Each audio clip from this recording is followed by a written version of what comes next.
Hello,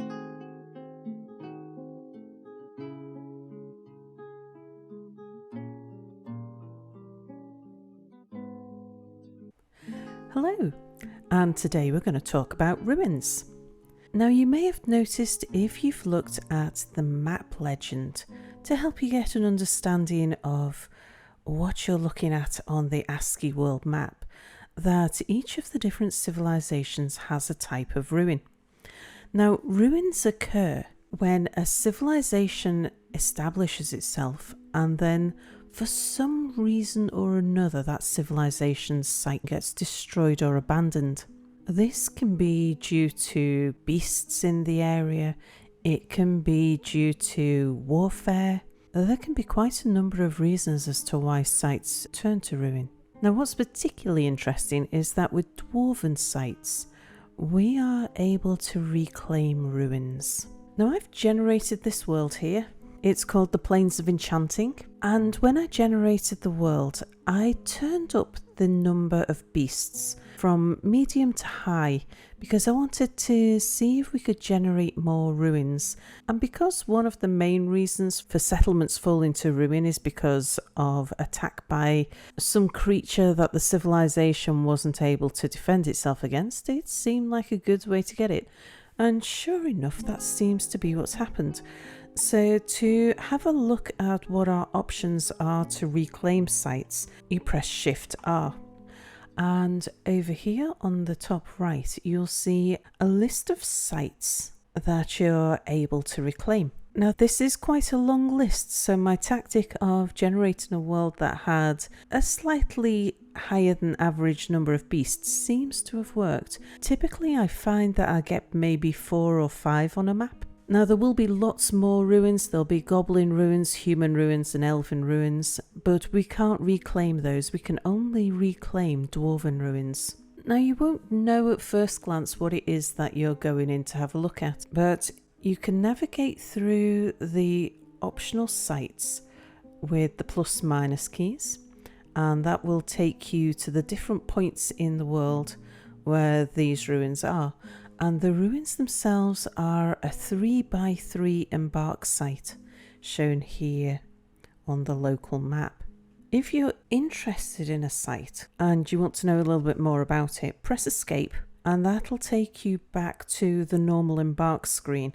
And then using Shift M and Shift H, you can move your embark down to the size of the reclaimable fortress. And then using U, M, H and K, you can position it over the site. Now, you can't embark on this, you can only reclaim it, but you can see what biomes are in that area and all of the usual information. So on this particular fortress, we can see that it's a mountain, that the temperatures are scorching, that it has no trees, that there's scarce vegetation, and that the surroundings are wilderness. We've got shallow metals, deep metals and a fluxstone layer, but that is biome F1. So if we go F2, we can see that somewhere in the top of this 3x3, in the top right hand corner, it's Badlands. The temperature is still scorching, there's no trees, no other vegetation, and that's a wilderness biome. F3 tells us that in the south of the map, it's also Badlands, scorching, scarce trees, so there are some. Other vegetation is scarce and the surroundings there are also wilderness. Now, dwarfs can only embark on neutral surroundings, so you will find calm, wilderness and savage wilderness as potential biomes where dwarfs may have set up fortresses in the past and then had them ruined for one reason or another. If we press tab, we can see who the neighbours are. This particular fortress is just dwarves and humans. You can see it gives us a choice as well as to which civilization we want to be part of. We can see what the elevation is of the fortress and also an indication of the topography of the embark site that we get if we reclaim that ruin. You can use the embark assistant, so if we press A, we'll see that if we were to reclaim that fortress, we would get clay, that there's a little very thin soil, flux, gold, silver, copper, zinc, lead, bismuth, marble for flux, cassiterite, kaolinite, fire clay, and human. Now, if we want to know a little bit more about the history of this ruin, pressing Shift R to get back to the reclaim screen, we can press Tab. And that gives us a little bit of history up here about this particular ruin. So we can see that Sibricalis, which means South Seas, is a ruin that in the year 81, the rock of containing of the armoured tower founded Salvseas. So the armoured tower is one of the dwarven civilizations of this world.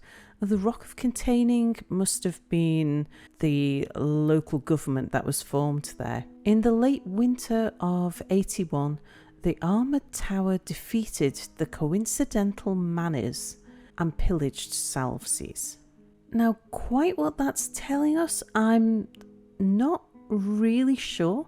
It's in chronological order. It sounds like this particular ruin met its end very soon after it was founded. I'm wondering whether the coincidental Manes was maybe a different civilization that the armoured tower defeated and founded Salvseas, pillaged it and immediately left. Having taken control of it, therefore making it a dwarven fortress, it might be that it was never actually lived in. But was it originally a dwarven site? Or was it a site belonging to maybe humans? Maybe it was a human castle to start with. I really don't know. Having a look at this particular ruin here, this one's a bit more typical. This is Sturlutserol, Dimple Lens. And in the year 82, the Staff of Love of the Armoured Tower founded Dimple Lens. But in the late summer of the year 95, the forgotten beast, Stuxu, perplexed mine the abyssal, routed the Staff of Love of the Armoured Tower and destroyed Dimple Lens. And that forgotten beast, whatever it may be, might still be there, or it may have wandered off somewhere else. It's quite possibly still there. It's quite common that the forgotten beasts are lurking usually deep within a fortress.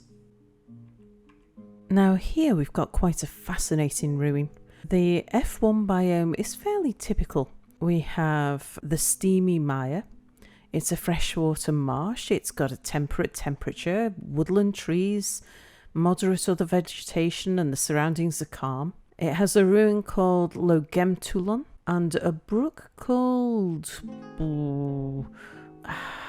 Hammerred, the odour of cream? Not really sure.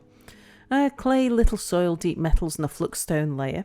Fairly typical, but if we have a look at the F2 biome, mountain temperate, it's a sinister biome.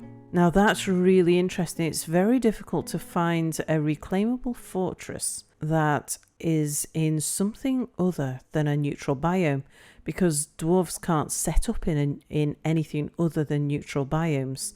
So what has brought this about?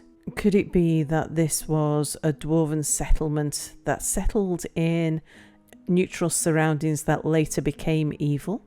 And what is it that made them become evil? There's no towers in the area. Well, there is a tower just to the southwest, but the evil hasn't spread to the area.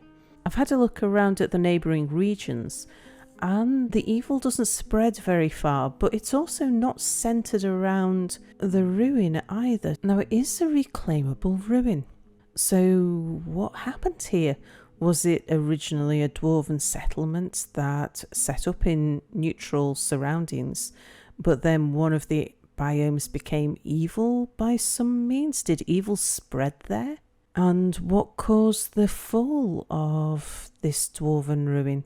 Did the dwarves live there and then were unable to survive against the horrors that exist in a sinister biome?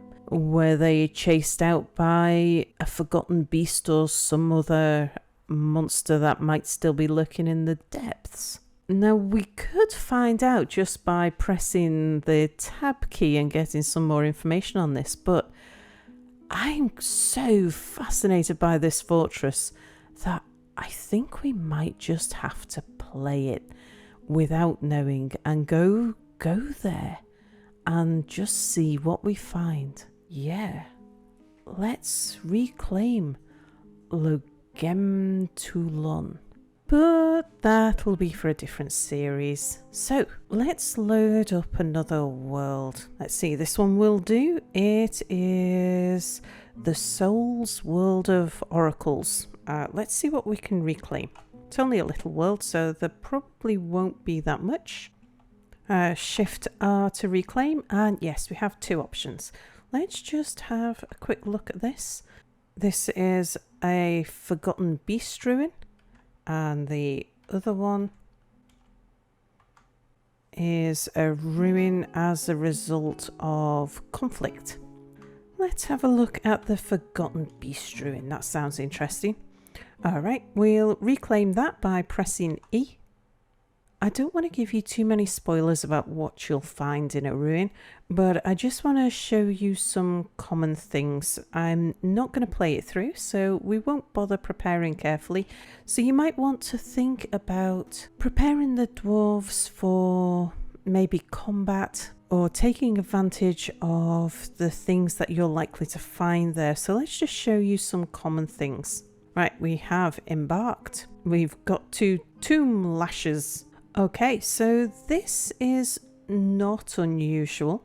We've arrived in a 3x3 embark. Let's just go up.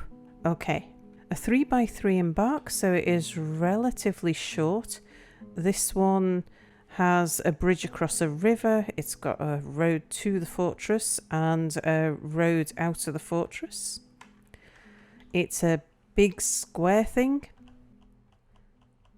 This one's unusual in that it seems to have been a bit poorly designed. It doesn't have, or poorly procedurally generated. It hasn't been set into the landscape in such a way that a trader could get in and out to this trade depot.